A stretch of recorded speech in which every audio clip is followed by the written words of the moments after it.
Today we are going to start banking. You know what is a bank? Bank means trust.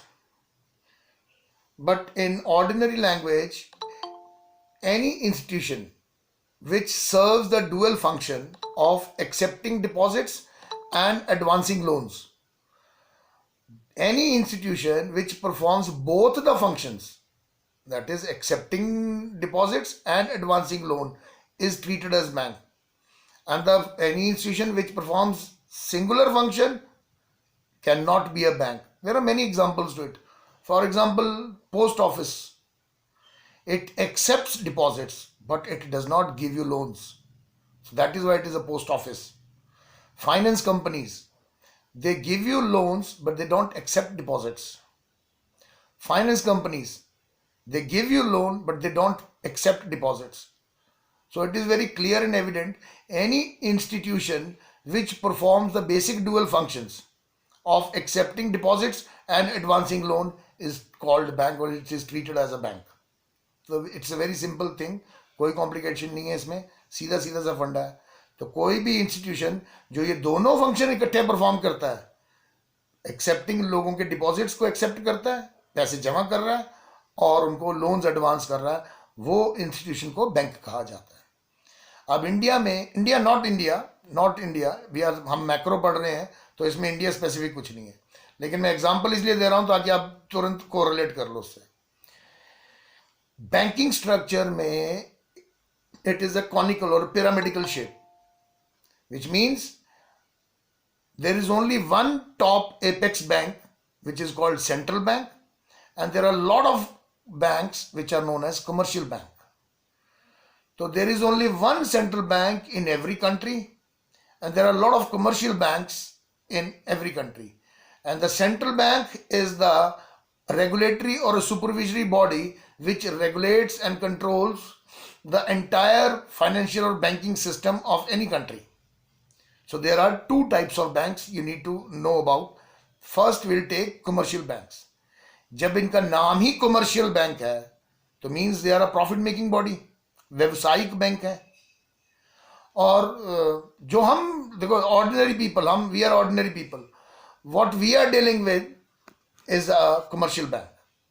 जिन बैंकों में हमारे accounts हैं या जिन बैंकों में हम बैंकिंग कर रहे हैं, that is a commercial bank, because it is a ordinary people's bank, आम आदमी का बैंक होता है वो. There are so many of them, कितने नाम गिना दें, Punjab National Bank, SBI, HDFC, ICICI, Oriental Bank of Commerce, Bank of Patiala, अरे दुनिया भर के हैं, Andhra Bank, Vijaya Bank, Dena Bank, there are so many of them. तो commercial banks are many, and there is only one central bank which controls the entire banking or financial sector of the country. So first we'll take the commercial banks. Again, commercial bank, definition of the bank is any institution which performs the dual function of accepting deposits and advancing loans is treated as bank. As far as commercial bank is concerned, it is commercial in nature because it pays less rate of interest on savings and it charges higher rate of interest on loans. Those who deposit money with the central commercial bank pays them less rate of interest. If I am not wrong, it ranges from 6 to 7.5, because उसकी window दी होती है central bank ने कि आप इस range से इस range के बीच में इंटरेस्ट जो है देना है आपको डिपॉजिट्स के ऊपर. और वैसे भी अभी कॉम्पिटिटिव इकोनॉमी है तो कंपटीशन के लिए एवरी बैंक जो है वो उसमें एक एक बेसिस पॉइंट का भी कॉम्पीट करते हैं ये. तो कमर्शियल बैंक इस तरह से काम करता है. Commercial bank means any bank which performs on the profit motive, which of course performs the two functions of accepting deposits and advancing loans. And commercial bank charges higher rate of interest on deposit on loans and gives less rate of interest on deposits. And the differential between the rate of interest, what is giving and what is taking, is commercial bank's profit. वो अपना profit कमा रहा है. मान लो मैं bank हूं, deposit हुआ मेरे पास 1 लाख रुपया, तो सेंट्रल बैंक का गाइडलाइन है कि भी आपको 20% कैश रिजर्व रखना है, CRR. तो मैंने 1 लाख में से 20% कैश रिजर्व रख लिया for the meeting the uncertainties, और रेस्ट 80,000 के मैंने लोन्स दे दिए। अब जिन्होंने 1 लाख रुपए जमा कराया था, डिपॉजिट किया था मेरे पास, उनको मैं दे रहा हूं एनुअली 6% या 7% रेट ऑफ इंटरेस्ट, मतलब 1 साल में 1 लाख के ऊपर 6,000 रुपीज। लेकिन जो लोन ले रहे हैं उनसे मैं चार्ज कर रहा हूं 13%, 14%। तो एक्सेस आ रहा है ना, हर 1 लाख के ऊपर 5-6%, 7%। वो जो हर 1 लाख के ऊपर जो एक्स्ट्रा है वो कमर्शियल बैंक का प्रॉफिट है। तो इसलिए वो कमर्शियल है नेचर में। Commercial means profit making bank है, इट इज नॉट कोई सोशल सर्विस वाले बैंक्स नहीं है ये। तो ये आ गया कमर्शियल बैंक का मीनिंग। अब बड़े सिंपल से फंक्शंस हैं इसके। फंक्शंस ऑफ कमर्शियल बैंक दो तो उसकी डेफिनेशन में ही है, दो प्राइमरी फंक्शन तो उसकी डेफिनेशन में ही है ना, accepting deposits and advancing loans. पहला पकड़ लो, एक्सेप्टिंग डिपॉजिट्स, क्या लिखोगे? People want to save their money with safety, and for in this regard they deposit their money or excess money with the banks, and bank provides them rate of interest, nominal rate of interest on that savings. और इसमें ये भी लिख सकते हो कि 2-3 तरह के अकाउंट्स होते हैं, करंट अकाउंट होता है, सेविंग अकाउंट होता है, रिकरिंग अकाउंट होता है, फिक्स्ड अकाउंट होता है, अलग अलग तरह के अकाउंट हैं आजकल, तो आप उनको मेंशन कर सकते हो। करंट अकाउंट मीन्स चालू खाता, जिसमें आप पैसा डिपॉजिट भी कर सकते हो और अनलिमिटेड विड्रॉ भी कर सकते हो। सेविंग अकाउंट इसमें आप करते तो हो, उस पर रेट ऑफ इंटरेस्ट भी मिलता है, करंट अकाउंट पे इंटरेस्ट नहीं मिलता है। जो चालू खाता होता है ना, जो बिजनेसमैन का अकाउंट होता है, उस पर इंटरेस्ट नहीं देता है बैंक, लेकिन उसमें एडवांटेज ये है कि you can withdraw any amount of money जो आपके अकाउंट में है। लेकिन सेविंग अकाउंट में इंटरेस्ट तो देता है बैंक, लेकिन उस पर वो लिमिट डाल के रखी होती है कि आप एक दिन में, जैसे हमारे अकाउंट्स हैं तो आप 20,000 ही विड्रॉ कर सकते हो। लेकिन फिक्स डिपॉजिट्स में तो आप विड्रॉ ही नहीं कर सकते, क्योंकि वो जब तक मैच्योर होगा तभी आप विड्रॉ कर सकते हो। तो this all content you can write in the first function, that is accepting deposits. दूसरा आ गया एडवांसिंग लोन्स। कमर्शियल बैंक का दूसरा फंक्शन है, it advances loans for businessman to household for personal use. और इसमें भी वो कई तरह के देता है, शॉर्ट टर्म लोन्स होते हैं, लॉन्ग टर्म लोन्स होते हैं, ठीक है। तो कई तरह की फैसिलिटीज हैं। शॉर्ट टर्म लोन के ऊपर वो ज़्यादा भी चार्ज कर लेता है, लॉन्ग टर्म लोन पे वो कम भी चार्ज करता है। तो there is also a difference. तो ये पहले दो जो फीचर्स हैं या फंक्शंस हैं, बड़ा सिंपल टॉपिक है बेटा, कोई कॉम्प्लिकेशन नहीं है इसमें, सीधा सीधा समझ में आएगा और सीधा सीधा आपने पेपर में लिख सकते हो आप। तो दो फंक्शन तो प्राइमरी जो है ये ही है। फिर सेकेंडरी फंक्शन में इसके 3 फंक्शन है। ओवरड्राफ्ट फैसिलिटी, कमर्शियल बैंक जो है अपने कस्टमर्स को, अपने क्लाइंट्स को, अपने क्लाइंटेल को एक ये फैसिलिटी, एक सुविधा देता है कि they can overdraw the amount they have kept in the bank. मान लो मेरे बैंक में है 5,000 रुपया, लेकिन मुझे चाहिए 7,000 रुपया, तो I can come to an agreement with the bank, bank के साथ एग्री करूंगा, फॉर्म भरूंगा कि भाई मैं ओवरड्रॉ कर सकूं। तो बैंक मुझे अलाउ करेगा कि भाई हाँ भी इस बैंक में इसकी सैलरी आती है, तो बैंक भी अपनी सेफ्टी देखता है, इट इज ऑल बिजनेस, तो उसको पता है कि इट विल कम बैक, तो वो मेरे को परमिट करेगा या एग्रीमेंट करेगा। और हमारे एग्रीमेंट में जितना एग्रीमेंट हुआ है कि मैं इतना ओवरड्रॉ कर सकता हूँ, तो वो फैसिलिटी भी कमर्शियल बैंक देता है, जिसको ओवरड्राफ्ट फैसिलिटी कहते हैं। ये इसका सेकेंडरी फंक्शन है। तो 2 प्राइमरी फंक्शन आ गए। वो 2 प्राइमरी फंक्शन तो वही है जो डेफिनेशन में ही थे, जिसके कारण ही वो बैंक है, accepting deposits, advancing loans. Secondary function 3 है आपके, overdraft facility, discounting bills of exchange. Discounting bills क्या हो गया? अब इनको यहाँ की लैंग्वेज में बिल्टी कहते हैं, चलान कहते हैं, नहीं तो आपकी लैंग्वेज में, इंग्लिश में इसको इनवॉइसेस कहते हैं। तो या ट्रेजरी बिल्स हो गए, ये मतलब एक दस्तावेज है जिसके ऊपर उतनी, जैसे चेक होता है, जैसे चेक काटा होता है उसकी वैल्यू होती है ना, 1 लाख का चेक मीन उसकी वैल्यू 1 लाख। वैसे ही ट्रेजरी बिल्स हो गए, जो आपने गवर्नमेंट की ट्रेजरी में अगर मान लो लाख रुपया पे किया है, तो उसका वर्थ है ना 1 लाख रुपया। तो अगर आपके पास पैसे नहीं है और वो डिस्काउंट बिल है और उसको आप डिस्काउंट करना चाहते हो, इन कैश रिडीम करना चाहते हो, तो आप बैंक में जाओ, बैंक में टेस्ट करेगा, बैंक देखेगा कि हाँ जी इसमें इतनी वर्थ का ये पेपर है, तो उसको वो पैसे दे सकता है, ताकि वो पेपर की मेच्योरिटी पे वो रिकवर भी कर सके। तो ये फैसिलिटी भी बैंक देता है। This is called discounting bills of exchange, जिसमें हुंडियां आ गई, जमीन के कागजात आ गए, ट्रेजरी बिल्स आ गए, इस तरह की चीजें। डॉक्यूमेंट विच कंटेन्स वैल्यू, कोई भी चीज का, इनवॉइसेस हो गए, तो उसके अगेंस्ट भी बैंक जो है आपको पैसा दे सकता है, ये इसका एक सेकेंडरी फंक्शन है। तीसरा, इन्वेस्टमेंट ऑफ फंड्स, ये और ये सिर्फ कमर्शियल बैंक ही कर सकता है इन्वेस्टमेंट फंड्स, क्योंकि वो कमर्शियल है नेचर में, कमर्शियल बैंक, और इसलिए वो इन्वेस्टमेंट के सजेशंस भी अपने क्लाइंट्स को देता है कि आप ये कंपनी में इन्वेस्ट करो, ये शेयर्स करो, इस म्यूचुअल फंड को आप इन्वेस्ट करो। तो वो इन्वेस्टमेंट फंक्शंस भी आ गए इसके कमर्शियल बैंक के। तो ये तीन है इसके सेकेंडरी फंक्शन। मैं फिर से बताता हूँ, दो primary function, accepting deposits, advancing loan, very simple. तीन सेकेंडरी फंक्शन, ओवरड्राफ्ट फैसिलिटी, कि कस्टमर जो है एक्स्ट्रा भी पैसा निकाल सके चाहे उसके अकाउंट में उस टाइम इतनी ही, ये एक फैसिलिटी है, फंक्शन है कमर्शियल बैंक का। दूसरा, it discounts the bills of exchange, कि any document which contains the value in forms of hundi, land papers, treasury bills या इनवॉइसेस विच कंटेन्स, जिसका कुछ वर्थ है, तो बैंक उसके अगेंस्ट भी पैसा दे देता है, which is called discounting bills of exchange. And third is investment funds, अपने क्लाइंट्स को सजेस्ट करता है कमर्शियल बैंक कि आप इधर इन्वेस्ट कर सकते हो, इधर ऐसा कर सकते हो। तो इन्वेस्टमेंट फंक्शंस भी हैं इसके, कि फलानी सिक्योरिटी खरीदो, फलाने शेयर खरीदो, फलाना म्यूचुअल फंड खरीदो, ये सजेशन फंक्शंस आ गए, इन्वेस्टमेंट फंक्शंस। फिर एक आते हैं इसके agency functions. Agency function means जहां पे bank, commercial bank as an agent काम करता है, where bank works as an agent and charges commission on that. तो बहुत सारे हैं, बहुत सारे हैं। देखो, आपको कभी ड्राफ्ट चाहिए हो, डिमांड ड्राफ्ट, तो आप बैंक में जाते हो, अप्लाई करते हो कि मुझे 30,000 रुपए का डिमांड ड्राफ्ट चाहिए, तो वो उसके अगेंस्ट डिमांड ड्राफ्ट बनाता है और एक कमीशन काटेगा आपसे, ठीक है। फिर आप लॉकर सर्विसेज ले रहे हो, उसमें भी लेगा।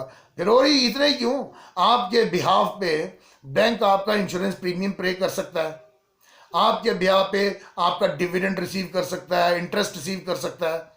तो इन सब पे वो अपनी सर्विसेज के चार्जेस लेता है ना। तो these are all agency function. Just read it out, क्या क्या करता है एजेंसी फंक्शन में। ट्रांसफर ऑफ फंड्स, आप इधर से फंड दूसरे स्टेट में या किसी और बंदे को ट्रांसफर कर रहा है, तो उसमें वो कमीशन लेता है ना वो, तो ये भी उसका एक एजेंसी फंक्शन है। फिर कलेक्शन ऑफ फंड्स मीन्स आपका इंटरेस्ट आ रहा है, कहीं से रेंट आ रहा है, कहीं से सैलरी आ रही है, कहीं से प्रॉफिट आ रहा है, तो आपके ब्याह पे कलेक्ट भी कर सकता है। और अगर आप अपने बैंक को इंस्ट्रक्ट करो कि मेरा इंश्योरेंस का इंस्टॉलमेंट भी देनी है, मेरा बिजली का बिल भी पे करना है, तो वो भी करेगा, लेकिन सब पे वो it will charge some commission, ये भी एजेंसी फंक्शन है। अच्छा, फिर it acts as a executor and trustee of will. You know will, will होती है वसीयत, कि किसी ने अपने पिताजी ने, दादाजी ने पिताजी के लिए वसीयत लिख दी और बैंक में रख दी, तो बैंक उसका ट्रस्टी है, मतलब वो उसको एग्जीक्यूट भी करेगा, वो उसका रखवाला भी है और उसको उसका पालन भी करवाता है बैंक, और उसके लिए वो चार्ज भी करता है, तो ये भी उसका एजेंसी फंक्शन है। फिर provision of income tax consultancy, आपका मान लो इनकम टैक्स बन रहा है कितना भी 80,000 1,00,000, तो उसमें आपको कंसल्टेंसी कंसल्ट करता है, आपको राय देता है कि आप एडवांस टैक्स दे दो, इंस्टॉलमेंट्स में दे दो, नहीं तो इकट्ठा आपके ऊपर लोड पड़ जाएगा। तो इस तरह के भी वो फंक्शंस करता है। फिर मिसलीनियस फंक्शन, बहुत कुछ करता है बैंक। ट्रैवलर्स चेक इशू करता है, फॉरेन एक्सचेंज को आपको कन्वर्ट करके देता है, उसकी सेल परचेज भी करता है। फिर आपके लॉकर सर्विसेज देता है, आपके कमोडिटी, आपके जो वैल्यूएबल्स हैं उनका कस्टोडियन भी है ये। फिर अंडर राइटिंग सिक्योरिटीज, जैसे आप मतलब आप अंडर रिटन को लिख के लिखित में दो, तो उसके अगेंस्ट भी आपको जो है वो पैसा दे सकता है। तो ये कमर्शियल बैंक के फंक्शंस है। देखो ये जो चैप्टर है ना हमारा मनी एंड बैंकिंग, मेरे ख्याल से 5 या 6 मार्क्स का ऐसा कुछ है इसका। और इसमें तुम्हारे को क्या आना है, बोर्ड में एक क्वेश्चन कोई आना है मनी में से और एक आना है बैंकिंग में से। और बैंकिंग में भी 2 तरह के बैंक है, कमर्शियल बैंक और सेंट्रल बैंक, और दोनों में ही फंक्शंस ही हैं सीधे सीधे, इसमें कोई घुमा फिरा वाला टॉपिक नहीं है। तो ये आ गया आपका कमर्शियल बैंक। अब कमर्शियल बैंक का एक फीचर बड़ा यूनिक है, that is known as credit creation. वो क्रेडिट क्रिएट करता है। कैसे करता है क्रिएट? अभी आपको मैंने एग्जांपल देके बताया कि अगर मैं बैंक हूं तो एक तरफ से मेरे पास डिपॉजिट्स आ रहे हैं और एक तरफ मैं लोन्स दे रहा हूं। जो डिपॉजिट्स दे रहे हैं मुझे, जो 2 people who are depositing their money with me, उनको मैं पे कर रहा हूं 5%, 6% या 7%। ठीक है, और जिनको मैं लोन्स दे रहा हूं उनसे मैं चार्ज कर रहा हूं 12, 13, 14%। तो एक्सेस अमाउंट जो क्रिएट हो रहा है वो प्रॉफिट मेरा क्रिएट हो रहा है ना, बैंक प्रॉफिट कमा रहा है ना। अब 1 ही लाख थोड़ी वो लोन देता है, बैंक तो देता है हजारों करोड़ों का लोन। तो वो सोचो, रेशियो निकाल के देखो कितना प्रॉफिट क्रिएट हो जाता है उसका। So this unique function is called credit creation. अब क्रेडिट क्रिएशन में क्या होता है, central bank determines the cash reserve ratio CRR, which is followed by every bank, every commercial bank. मतलब क्या है, मान लो मेरे बैंक में 1 लाख रुपए की सेविंग्स है, 1 लाख की सेविंग है, और सेंट्रल बैंक ने, हमारे कंट्री में रिजर्व बैंक ऑफ इंडिया ने अनाउंस किया है कि भाई आपको 10% जो है कैश रिजर्व रखना है। ठीक है, अगर CRR 10% है तो इट विल मीन कि हमको 10,000 will reserve as a reserve, और 90,000 को हम लोन्स दे सकते हैं। यही ना मतलब हुआ इसका। अब CRR आगे दो तरह का होता है, LRR and SLR, statutory liquidity ratio and legal reserve ratio. क्या डिफरेंस है, जो उसने अपने पास अमाउंट रखा है उसमें से वो कुछ अमाउंट अपने ही पास रखता है कमर्शियल बैंक, और कुछ अमाउंट वो सेंट्रल बैंक के पास रखता है, जो रिजर्व, टोटल रिजर्व जो उसने पास अपने पास रखा है। तो that portion of the reserve which is submitted to, deposited to central bank earns SLR, statutory liquidity ratio, मतलब उस पर जो इंटरेस्ट तो नहीं देता है सेंट्रल बैंक, और जो उसने अपने पास रखा होता है that is called legal reserve ratio, LRR। अब इसका फॉर्मूला ये है कि जैसे हमने पूछना हो कि किसी बैंक ने टोटल मनी क्रिएट कितना किया, तो total money creation, money multiplier भी बोलते हैं इसको, total money creation is equal to initial deposit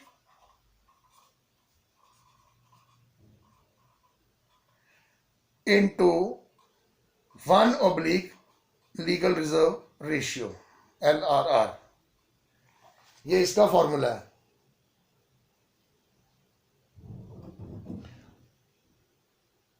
जिसका मतलब ये भी बना कि अगर लीगल रिजर्व ज्यादा, रेसिप्रोकल वैल्यू है ना, 1/, है ना, 1/LRR, which means if the legal reserve ratio is more than multiplier कम होगा, क्योंकि तब कॉमन सेंस भी तो है, यही तो समझा रहा था ना अभी।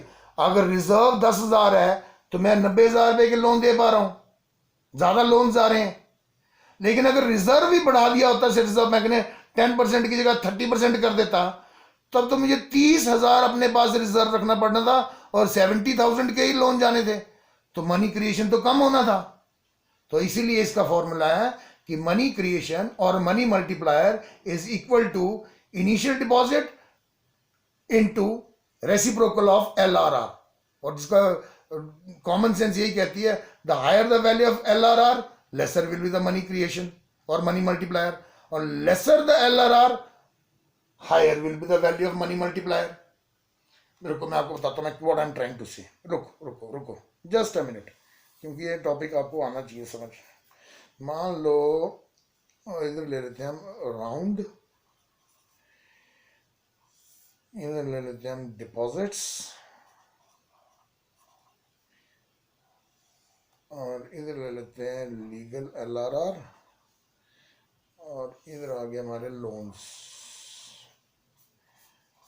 और अगर फर्स्ट राउंड में आदमी ने 1,000 रुपया जमा कराया और LRR है मान लो 20%, 200 आ गया, 800 के लोन गए। सेकेंड राउंड में डिपॉजिट हुआ 800, तो 8/5 आ गया हमारा 640 के गेलो। तीसरे राउंड में 640 अगर जमा कराएगा तो उसका 5वां हिस्सा 5,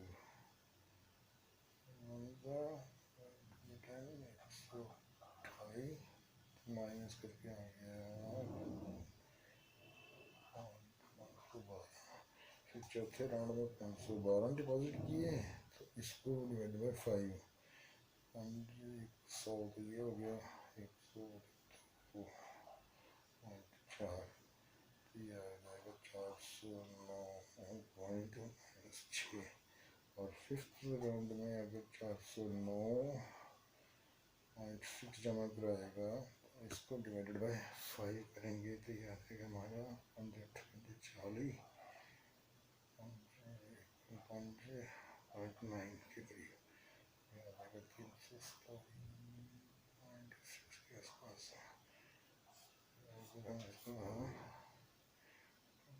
ऑलमोस्ट 5,000 हो रहा है,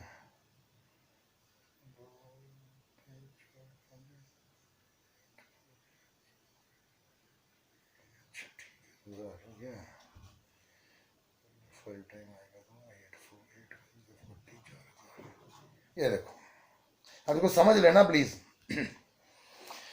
इस there is only one assumption that all banks are interrelated and they all work as a single unit. आप समझ लो ये मनी मल्टीप्लायर का मतलब। मान लो मिस्टर ए ने 1000 रुपया डिपॉजिट किया और लीगल रिजर्व रेशियो है 20%, जो रिजर्व बैंक ने अनाउंस किया, तो 1000 रुपया उसने डिपॉजिट किया तो बैंक ने उसका 20% अपने पास रख लिया और 800 बचा ना, उसके लोन दे दिए। अब 800 जो जिसको लोन दिए वो भी तो बैंक में जमा कराएगा ना, क्योंकि ये तो हम एज्यूम करके चल रहे हैं कि they are all one unit and they are interrelated. उसने किसी दूसरे बैंक में जमा कराया तो डिपॉजिट आ गया 800 का, अब उसका 20% ये बन गया आपका 160 रुपये, ठीक है, और बाकी के उसने लोन दे दिए 640। तीसरे आदमी ने डिपॉजिट किया बैंक में, किसी और बैंक में चाहे, उस बैंक ने उसका 20% अपने पास रख लिया एज अ रिजर्व और बाकी के लोन दे दिए। जैसे 512 बन रहा है ना, ये 512 की चौथे आदमी ने अपने डिपॉजिट में किया, उसका 20% एज पर इंस्ट्रक्शन उसने रिजर्व रख लिया, बाकी के लोन दे दिए, and it goes on and on. तो मैंने थोड़ा सा एग्जांपल आपको करके दिखाया कि आफ्टर 5 राउंड्स, देखो इनिशियल डिपॉजिट था 1000, तो बैंक में अभी 5000 हो गया डिपॉजिट, मनी ने मल्टीप्लाई कर लिया 5 गुना अपने आप को। और 5 गुना कैसे कर लिया? हर एक चीज ने, देखो डिपॉजिट ने भी 5 टाइम कर दिया अपने आप को। लीगल रिजर्व रेशियो जो 200 रुपए से स्टार्ट हुई थी, वो रिजर्व भी 1000 हो गया, और जो लोन थे वो 4000 के चले गए, जबकि हमारा डिपॉजिट शुरू हुआ था 1000 से। सिर्फ 1000 से पूरा साइकिल शुरू हुआ था और डिपॉजिट ही 5000 हो गया, रिजर्व ही 1000 हो गया और लोन्स 4000 के चले गए। तो देखो मनी ने अपने आप को मल्टीप्लाई कर लिया ना, मनी हैज क्रिएटेड। अब इस फॉर्मूले का करके बताता हूं मैं आपको कि इस फॉर्मूले में अगर हम वैल्यू डालें तब भी यही होगा। इनिशियल डिपॉजिट कितना था? 1000 करके देख लो ना, 1000 और LRR था 20, तो इसको जब 20% जब आप रिवर्स करोगे तो आ जाएगा 5 टाइम, तो 1000 इंटू 5, देखो हमारा आ रहा है 5000, तो टोटल मनी क्रिएटेड आ गया 5 टाइम्स।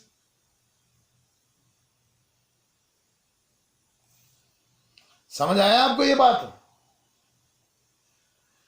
तो this is called credit creation function, और क्रेडिट क्रिएशन और मनी मल्टीप्लायर भी कह सकते हो आप इसको। This is also called money multiplier, this is also called money creation और credit creation function, and this is how it works. इसीलिए मैं स्टार्टिंग समझाना शुरू हुआ था कि CRR जो होता है सेंट्रल बैंक डिसाइड करता है और हर कमर्शियल बैंक फॉलो करता है। और कभी ये निकालना कि टोटल मनी क्रिएट कितना हुआ है, तो it is equal to initial deposit जो स्टार्ट जिससे लिया था हमने 1000 रुपीज का, इनटू 1 LRR, और लीगल रिजर्व रेशियो हमने यहां पे 20% का लिया था, ठीक है। तो 20% को जब आप करोगे 100/20 तो आ जाएगा 5 टाइम, तो 5 इंटू 1000 आ गया आपका 5000, जो कि मैं आपको इस एग्जांपल में भी बता रहा था। तो ये एक फंक्शन है कमर्शियल बैंक का। तो कमर्शियल बैंक में यही टॉपिक्स हैं आपके। मैं फिर से बता देता हूं आपको एक बारी। Commercial bank means bank which performs a dual function, accepting deposit, advancing loan. और कमर्शियल वर्ड इसलिए लगा हुआ because it is a profit making body, और वो कमर्शियल है नेचर में। फिर इसके फंक्शंस, दो प्राइमरी फंक्शन सिंपल हैं, excepting deposits and advancing loans. फिर तीन फंक्शन उसके secondary, overdraft facility, discounting bills of exchange and investment functions. फिर agency function where bank works as a agent, कितने सारे हैं, आपके डिविडेंड रिसीव करना, बिल पे करना, ड्राफ्ट फैसिलिटी देना, ये सब। और miscellaneous function, travellers cheque issue करना, आपकी फॉरेन एक्सचेंज को कन्वर्ट कर देना, लॉकर सर्विसेज देना, एग्जीक्यूटर ऑफ विल, ठीक, ये आ गया। और एक फंक्शन क्रेडिट क्रिएशन फंक्शन या मनी मल्टीप्लायर फंक्शन, जो कि मैंने आपको अभी समझाया है। ये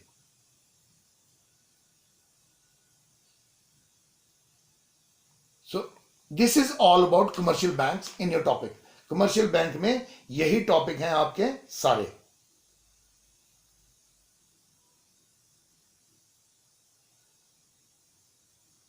नाउ सेंट्रल बैंक, देखो बेटा, central bank is an apex body, मतलब टॉप की body which controls the entire banking structure of the country, and there is only one central bank in every country. किसी भी कंट्री में there is only one central bank, दो किसी भी देश में नहीं होते, क्योंकि फिर वो तो हो ही नहीं सकता, क्योंकि एक ही अथॉरिटी रहेगी, तभी मॉनेटरी सिस्टम उस देश का स्मूथली भी चल सकता है, रेगुलरली भी चल सकता है, और कंट्रोल सब चीजें रेगुलेटेड वे में भी चल सकती हैं। तो ये इसमें पॉसिबल नहीं है।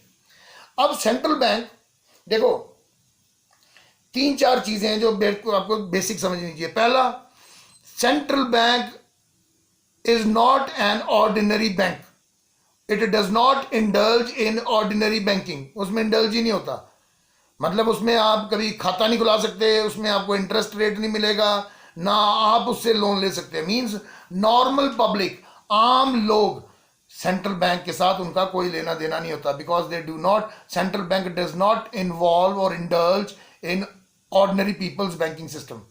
ठीक है, ये किसकी बात है।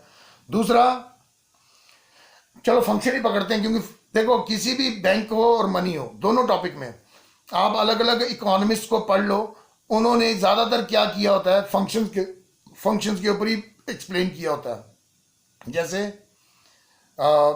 सेंट्रल बैंक का एक फंक्शन है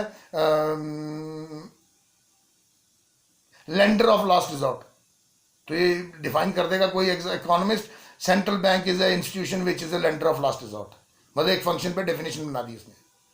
फिर मान लो एक फंक्शन है इसका, it is a governments bank या स्टेट्स बैंक, तो उस पर डेफिनेशन बना देगा। Central bank is a institution which serves as a banker to the government, तो फंक्शन ही मेन है, उन्हीं के ऊपर इन्होंने डेफिनेशंस बनाई होती हैं। अब सेंट्रल बैंक के फंक्शन अलग हैं, क्योंकि वो तो ऑर्डिनरी बैंकिंग प्रैक्टिस ही नहीं करता, ना आपके खाते खोलता है, मतलब सेविंग्स भी नहीं लेता, ना आपको लोन देता है, तो वो तो कंट्रोलिंग अथॉरिटी है ना, एक मॉनेटरी अथॉरिटी है पूरे कंट्री का, जो मॉनेटरी सिस्टम को रेगुलेट करती है। इसलिए इसके सिस्टम थोड़े से डिफरेंट है, फंक्शन थोड़े से डिफरेंट है। सबसे इंपॉर्टेंट फंक्शन इसका पहला, जो कि बड़ा एक्सक्लूसिव फंक्शन है इस बैंक का, that is printing of currency notes. किसी भी देश में जो उसकी करेंसी को प्रिंट करता है, वो उस कंट्री का सेंट्रल बैंक ही करता है। आप देख लो अपनी करेंसी, इंडिया में जितने भी नोट चलते हैं, सबको छापा है रिजर्व बैंक ऑफ इंडिया ने, except for the lowest denomination. हमारी करेंसी है रुपया, तो उसमें सबसे छोटा हुआ 1 रुपया, तो 1 रुपये का जो नोट है वो गवर्नमेंट ऑफ इंडिया छापती है, और कॉइनेज जो सिक्के बनते हैं वो गवर्नमेंट ऑफ इंडिया छापती है। बाकी हमारे यहां पे जितनी करेंसी है, that is printed exclusively by the central bank, not in our country, in every country, in every country. तो ये इसका पहला फंक्शन है कि central bank has the sole authority of printing, issuing and regulating the currency system of the country. उस देश की जो मुद्रा है, करेंसी है, उसको छापना, चलाना और उसको नियंत्रित कर रखना, वो सेंट्रल बैंक का ही एक्सक्लूसिव राइट है, उसके पास ही अकेला ये हक है। अच्छा, दूसरा इसका फंक्शन है, it is a banker to government. समझो इस चीज को। देखो गवर्नमेंट ऑफ इंडिया कितनी ट्रांजेक्शनें कर रही है, कभी श्रीलंका को दे रही है $2 बिलियन, कभी यूएसए से मिल रहा है $7 बिलियन, कभी हम मंगोलिया को दे रहे हैं 1 बिलियन का क्रेडिट लाइन। तो कितनी ट्रांजेक्शन हो रही है। तो ऐसे केसेस में तो फाइनेंस मिनिस्टर या प्रधानमंत्री थोड़ी ना बोरियों में नोट भर के लेके जाता है मंगोलिया या श्रीलंका। गवर्नमेंट तो जाके बात करके आती है और उनके बिहाव पे ट्रांजैक्शन जो होती है वो सेंट्रल बैंक परफॉर्म करता है। हमारी कंट्री में सेंट्रल बैंक का नाम है reserve bank of India. So on behalf of government, all government transactions, whether it is receiving money और पेइंग मनी, चाहे वो पैसा लेना हो चाहे पैसा देना हो, on behalf of government it is done by the central bank of any country, किसी भी देश का। जैसे सरकारों ने कोई लोन लिए हैं उनको भी मैनेज करेगा, सरकारों ने कहीं लोन दिए हैं उसको भी मैनेज करेगा। अच्छा, मतलब एडवाइजरी फंक्शन भी है इसमें, गवर्नमेंट को एडवाइजेस भी देता है सेंट्रल बैंक। ठीक है, एजेंसी फंक्शन भी है जहां पे गवर्नमेंट के एजेंट की तरह काम करता है। तो governments bank means it performs various functions, like ऐसे समझो ना, what commercial bank do for us, जो कमर्शियल बैंक हमारे लिए करता है for ordinary people, that central bank do for government. ठीक है। थर्ड है बैंकर्स बैंक। अभी हमारे अपने देश का एग्जांपल लो, कितने दुनिया भर के कमर्शियल बैंक्स हैं, Punjab National bank, SBI, Vijaya Bank, Dena bank, कितने हैं, दुनिया भर के हैं। अब उनका केस भी तो ऐसा हो सकता है कि किसी बैंक के पास बहुत ज्यादा पैसा हो, सेल बहुत मुनाफा हो, तो वो कहां जमा कराएंगे फिर, वो भी सेंट्रल बैंक में जमा कराएंगे। और कोई बैंक ऐसे भी होंगे जिनके पास पैसे कम पड़ जाते होंगे, तो वो कहां से लोन लें, वो लोन भी सेंट्रल बैंक से लेते हैं।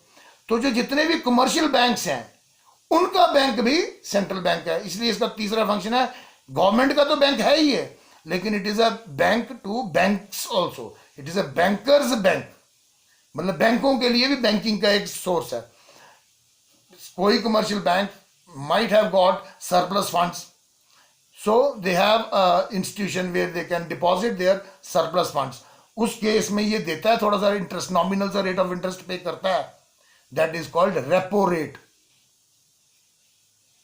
और कई बार कमर्शियल बैंक्स बोरो भी करते हैं सेंट्रल बैंक से कि दिवालिया है, बैंक बर्बाद होने वाला है, so they also require money, that is called reverse repo rate. तो वो नॉमिनल सा चार्ज करता भी है और देता भी है, but in case of commercial banks, तो इट इज, इसी वजह से इसको कहा जाता है it is a bankers bank, कि बैंकों के लिए भी एक बैंक है।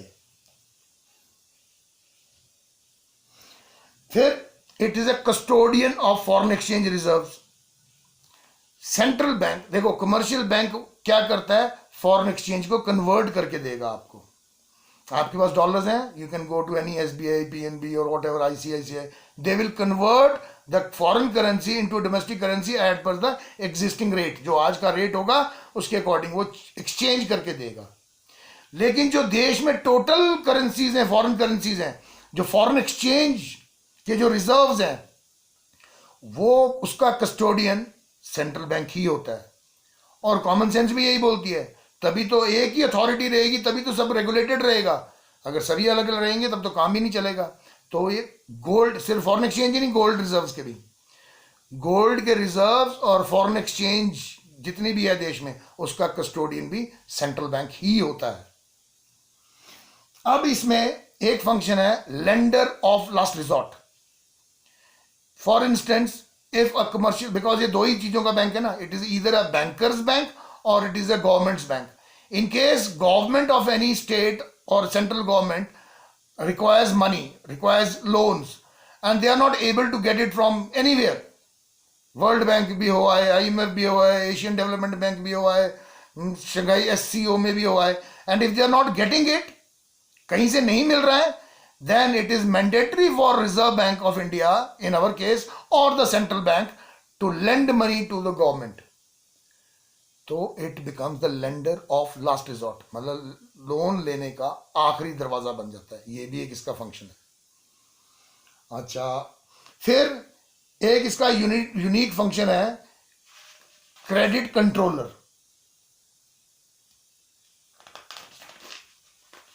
और क्या है, बस यही है। क्रेडिट कंट्रोलर, अब आपको मैंने समझाया था क्रेडिट क्रिएशन, कि कमर्शियल बैंक का फंक्शन है क्रेडिट क्रिएट करना, लेकिन सेंट्रल बैंक का फंक्शन है क्रेडिट कंट्रोल करना, मनी की सप्लाई को कंट्रोल करना। चलो इसको टाइम लगेगा, हम इसको नेक्स्ट क्लास में फिर से विल पिक इट अप।